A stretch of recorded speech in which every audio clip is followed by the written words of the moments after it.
नमस्कार, learn with M के Mishra channel में आप सभी का स्वागत है। इस वीडियो में हम कक्षा 8 की संस्कृत पुस्तक रुचिरा भाग 3 के 8वें अध्याय संसार सागरस्य नायकाः का प्रश्नोत्तर सहित संपूर्ण अध्ययन करेंगे। तो चलिए स्टार्ट करते हैं। अष्टमः पाठः, 8वां पाठ संसार सागरस्य नायकाः, संसार रूपी समुद्र के नायक। नायक अर्थात नेता या हीरो जिसको कह सकते हैं। प्रस्तुत पाठ अनुपम मिश्र की कृति आज भी खरे हैं तालाब के संसार सागर के नायक नामक अध्याय से लिया गया है। अर्थात अनुपम मिश्र की रचना आज भी खरे हैं तालाब, इसमें एक अध्याय है संसार सागर के नायक। इस अध्याय से इस पाठ को संस्कृत में ले लिया गया है। इसमें विलुप्त होते जा रहे पारंपरिक ज्ञान, कौशल एवं शिल्प के धनी गजधर के संबंध में चर्चा की गई है। तो इसमें गजधर ये एक नाम महत्वपूर्ण है कि गजधर कौन थे, इनका क्या ज्ञान कौशल था, इसी का वर्णन इस अध्याय में किया गया है। पानी के लिए मानव निर्मित तालाब, बावड़ी जैसे निर्माणों को लेखक ने यहाँ संसार सागर के रूप में चित्रित किया है। अर्थात संसार के जो सागर हैं वो तालाब या बावड़ियाँ जो हैं इन्हीं को कहा गया है। आगे बढ़ते हैं। ये चित्र मैंने आप लोगों के लिए यहाँ पर लिया है। ये पहला चित्र रानी की बाव का है जो गुजरात के अंदर है। ये एक बावड़ी है और यही बावड़ी 100 के नोट के पीछे चित्रित है। देखिए यहाँ पर। अब देखिए इसका सौंदर्य, कितनी सुंदर है ये बावड़ी। ऐसी बावड़ियाँ कौन बनाते थे? वे रचनाकार जो इन बावड़ियों का निर्माण करते थे, उनके अंदर कितनी प्रतिभा होगी, कैसे शिल्पी होंगे वो। उनकी प्रतिभा, उनके शिल्प कौशल को दिखाने के लिए इस पाठ को रचा गया है। ये आगे जो दूसरा चित्र है ये चांद बावड़ी का है जो राजस्थान के अंदर है। तो चलिए स्टार्ट करते हैं।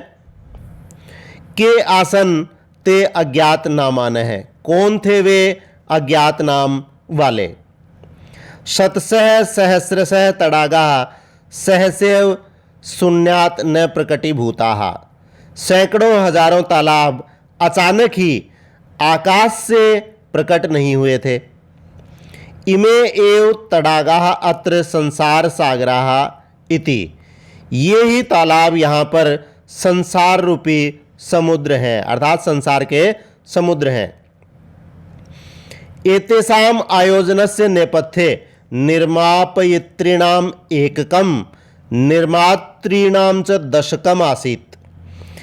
इनको बनाने के पीछे, आयोजन बनाना, इनको बनाने के नेपथ्य पीछे, पर्दे के पीछे या पीछे, इनको बनाने के पीछे बनवाने वालों की इकाई और बनाने वालों की दहाई थी।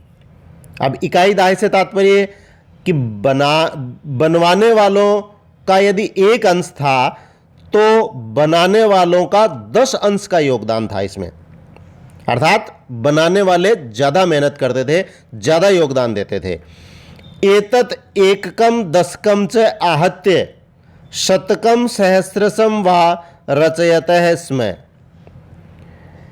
यह इकाई और दहाई मिलकर सैकड़ा और हजार का निर्माण करती थी। अर्थात इस इकाई और दहाई के मिलने पर उस निर्माण कार्य में और भी अधिक सौंदर्य बन जाता था।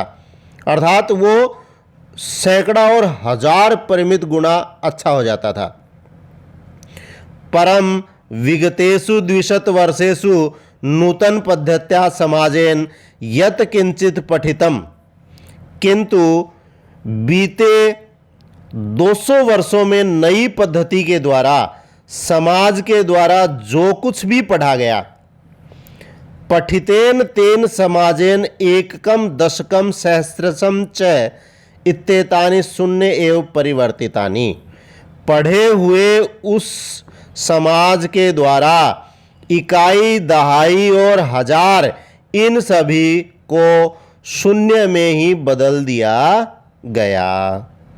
अर्थात समाज ने जो कुछ भी पढ़ा है इन 200 वर्षों में, उस पढ़ाई ने पीछे की जो भी कौशल कला थी उसको समाप्त कर दिया। अर्थात पीछे के शिल्प को, कौशल को हमने एकदम से भुला दिया, उसके महत्व को हमने समझा ही नहीं। अस्य नूतन समाजस्य मनसि इयमपि जिज्ञासा नैव उद्भूता यत् अस्मात् पूर्वम एतावतः तडागान के रचयन्ति स्म। इस नए समाज के मन में यह भी जिज्ञासा उत्पन्न नहीं हुई कि इससे पूर्व इतने तालाबों को कौन बनाता था। अर्थात हमने ये भी नहीं सोचा कि इस कला से जो हमने जो पढ़ा है, इन सबसे पहले इतने तालाब कौन बनाता था। एतादृशानि कार्याणि कर्तुम ज्ञानस्य यो नूतन प्रविधि विकसित है। ऐसे कार्य करने के लिए ज्ञान की जो नवीन विधि विकसित हुई, तेन प्रविधिना अपि पूर्वम संपादितम एतत् कार्यम मापयितुम न केनापि प्रयतितम। उस विधि से भी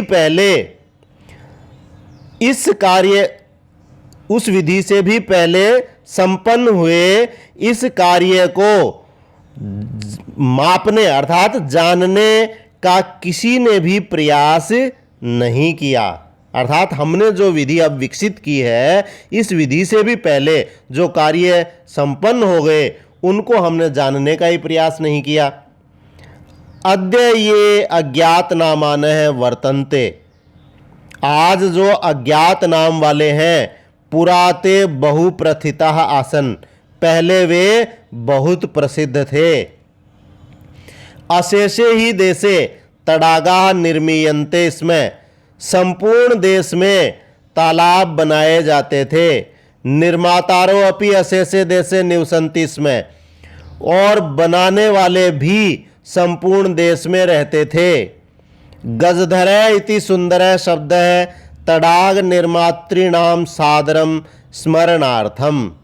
तालाब बनाने वालों को याद करने के लिए, तालाब बनाने वालों को स्मरणार्थम याद करने के लिए गजधर यह सुंदर शब्द आदर सहित, सादरम आदर सहित लिया जाता था। अर्थात जो तालाब बनाते थे उनको आदर के साथ किस नाम से पुकारा जाता था? गजधर है। राजस्थानस्य केषुचित् भागेषु शब्दोऽयम् अद्यापि प्रचलति। राजस्थान के कुछ भागों में यह शब्द आज भी प्रचलित है, प्रसिद्ध है। कह गजधर है, कौन गजधर? यह गज परिमाणम धारयति सह गजधर है। जो गज माप को धारण करता है वह गजधर है। अब गज माप का मतलब लंबाई, चौड़ाई, मोटाई इत्यादि को नापने की जो छड़ है उसको कहा जाता था गज परिमाण। आज भी हम लोग गज में ही नापते हैं। अधिकतर हम जब किसी से पूछते हैं भाई ये प्लॉट कितने गज का है, तो वो गज जो है उसको हम माप के कार्य में काम में लेते हैं। और पहले ये गज के माप की एक छड़ हुआ करती थी, एक लकड़ी हुआ करती थी, उसको गज परिमाण कहा जाता था। और उस गज परिमाण को, उस गज की गज माप वाली जो लकड़ी है उसको जो धारण करता था उसको गजधर कहा जाता था। अर्थात ये गजधर उस लकड़ी को साथ रखते थे जिससे ये मापते थे। गज परिमाणम एव मापन कार्ये उपयुज्यते।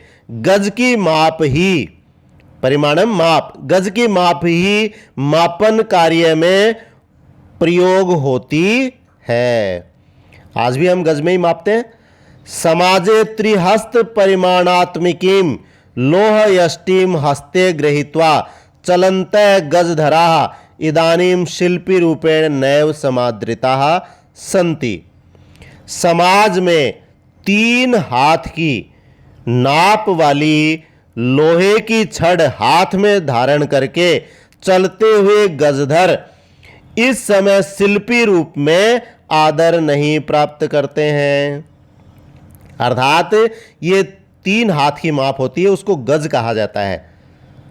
3 फुट जिसको हम कहते हैं, तो 3 फीट का एक गज होता है।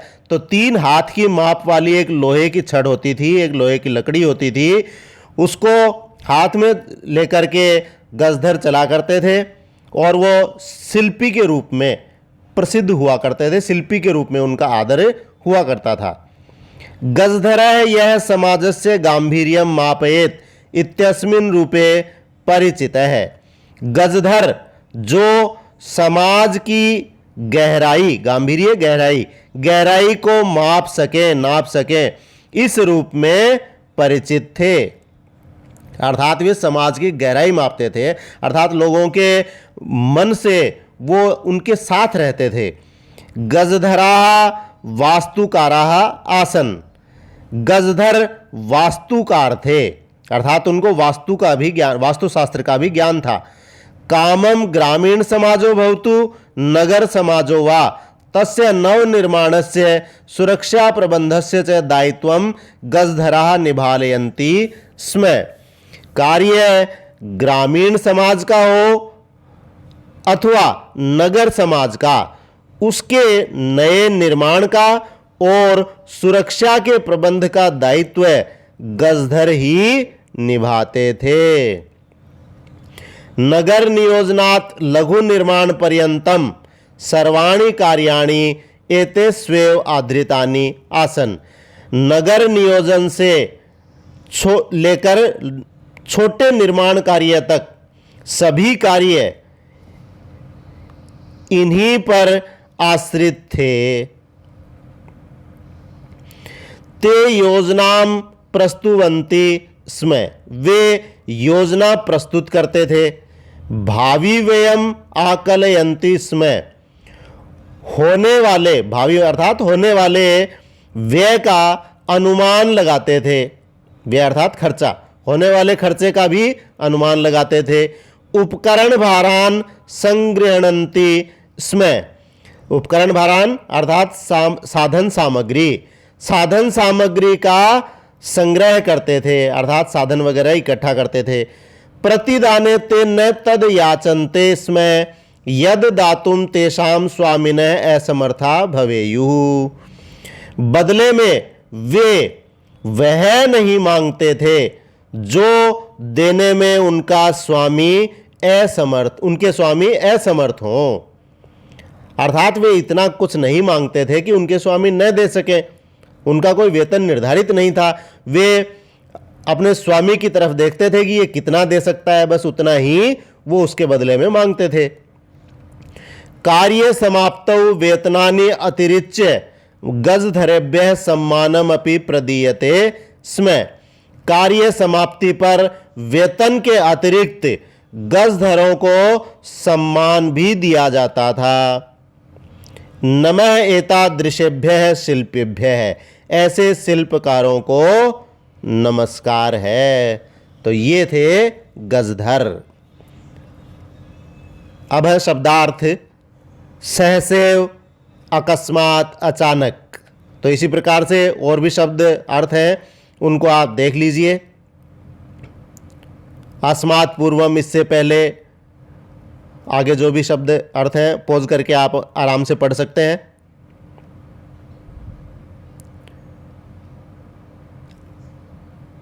अब आते हैं अभ्यास कार्य पर।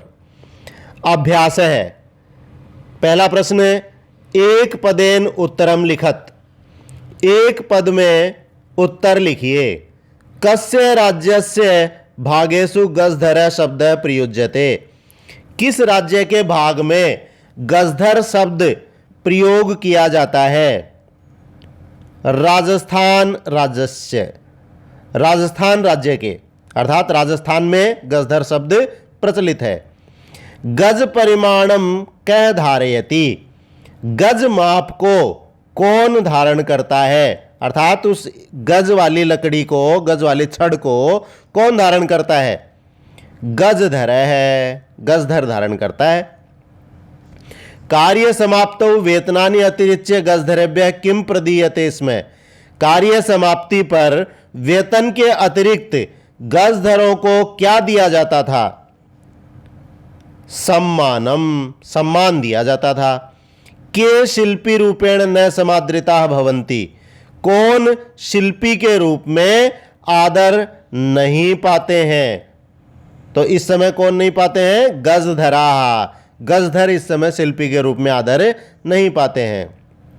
अगला प्रश्न है अधोलिखितानां प्रश्नानां उत्तराणि लिखत, नीचे लिखे प्रश्नों के उत्तर लिखो। तड़ागाः कुत्र निर्मीयन्ते, इसमें तालाब कहाँ बनाए जाते थे? अशेषे ही देशे तड़ागाः निर्मीयन्ते स्म, संपूर्ण देश में तालाब बनाए जाते थे। गजधरा कस्मिन् रूपे परिचिता, गजधर किस रूप में परिचित थे? गजधराः ये समाजस्य गांभीर्यं मापयेयुः इत्यस्मिन् रूपे परिचिताः, गजधर जो समाज की गहराई को माप सके इस रूप में परिचित थे। गजधरा किम कुर्वन्ति स्म, गजधर क्या करते थे? गजधराः नगर नियोजनात् लघु निर्माण पर्यंतम सर्वाणि कार्याणि कुर्वन्ति स्म, गजधर नगर नियोजन से लेकर छोटे निर्माण तक सारे कार्य करते थे। के सम्माननीय, कौन सम्मान के योग्य हैं? गजधराः सम्माननीयाः, गजधर सम्माननीय है। अगला प्रश्न रेखांकित पदानि आधृत्य प्रश्न निर्माणम कुरुत, रेखांकित पदों को आधार करके प्रश्न निर्माण करो। सुरक्षा प्रबंधनस्य दायित्वं गजधराः निभालयन्ति स्म, सुरक्षा प्रबंध का दायित्व गजधर निभाते थे। तो सुरक्षा प्रबंधनस्य ये षष्ठी का एक वचन है, तो यहाँ पर षष्ठी का एक वचन आ जाएगा कस्य, कस्य दायित्वं गजधराः निभालयन्ति स्म। तेषां स्वामिनः असमर्था सन्ति, उनके स्वामी असमर्थ थे। तो तेषां ये षष्ठी का बहुवचन है, तो षष्ठी का बहुवचन आ जाएगा केषां, केषां स्वामिनः असमर्था सन्ति, किनके स्वामी असमर्थ हैं। कार्य समाप्तौ वेतनानि अतिरिच्य सम्मानमपि प्राप्नुवन्ति, कार्य समाप्ति पर वेतन के अतिरिक्त सम्मान भी प्राप्त करते हैं। तो वेतनानि, वेतनानि प्रथमा का बहुवचन और द्वितीय का बहुवचन दोनों ही जगह बनता है, ये नपुंसक लिंग में बनता है। तो वेतनानि की जगह कानी आ जाएगा। कार्य समाप्ति पर किसके अतिरिक्त सम्मान भी प्राप्त करते हैं। गजधर सुंदर शब्द है अस्ति, गजधर सुंदर शब्द है। अब गजधर प्रथमा का एक वचन है, तो यहां पर प्रथमा का एक वचन आ जाएगा कह, कह सुंदर शब्द है अस्ति, कौन सा सुंदर शब्द है। तड़ागाः संसार सागराः कथ्यन्ते, तालाब संसार रूपी समुद्र कहलाते हैं। तो तड़ागा ये प्रथमा का बहुवचन है, तो यहाँ पर प्रथमा के बहुवचन का किम शब्द का रूप के आ जाएगा। के संसार सागराः कथ्यन्ते, कौन संसार रूपी समुद्र कहलाते हैं। अगला प्रश्न अधोलिखितेषु यथापेक्षितं संधिम विच्छेदम कुरुत, नीचे लिखे में यथापेक्षित, जैसा अपेक्षित इच्छित है वैसे संधि या फिर उसका विच्छेद करें। अद्यापि, तो इसका संधि रूप बन जाएगा अद्यापि, अद्य प्लस अपि का अद्यापि। फिर है स्मरणार्थम, तो इसका संधि विच्छेद हो जाएगा स्मरण प्लस अर्थम। फिर है इति अस्मिन, इसका संधि युक्त पद बन जाएगा इत्यस्मिन। एतेष्वेव, इसका संधि विच्छेद हो जाएगा एतेषु प्लस एव। सहसा एव, इसका संधि युक्त पद बन जाएगा सहसैव।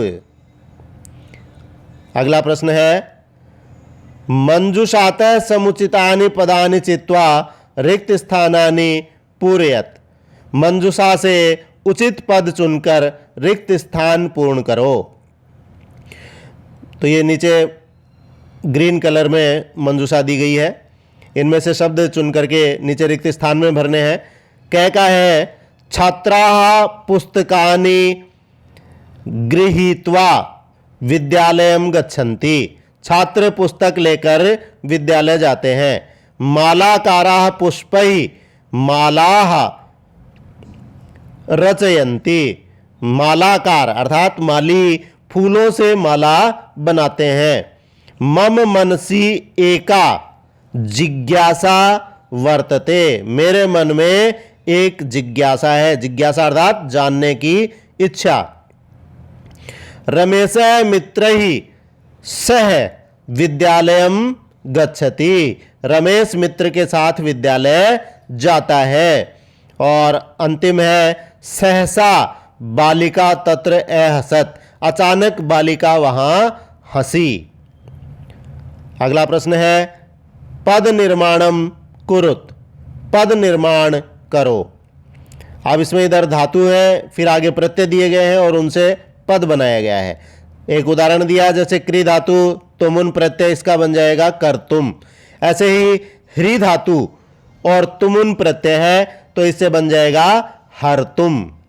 फिर त्रि धातु और तुमुन प्रत्यय है तो इसका बन जाएगा तरतुम। ह्री हरण करना, त्रि तैरना, इस अर्थ में होती हैं ये धातुएं। फिर अगला उदाहरण दे रखा है, नम, इससे क्त्वा प्रत्यय होकर के नत्वा बनता है, अर्थात नमस्कार करके। क्त्वा प्रत्यय करके अर्थ में होता है। तो गम धातु से क्त्वा प्रत्यय तो इसका बन जाएगा गत्वा। त्यज धातु से क्त्वा प्रत्यय, इसका बन जाएगा त्यक्त्वा।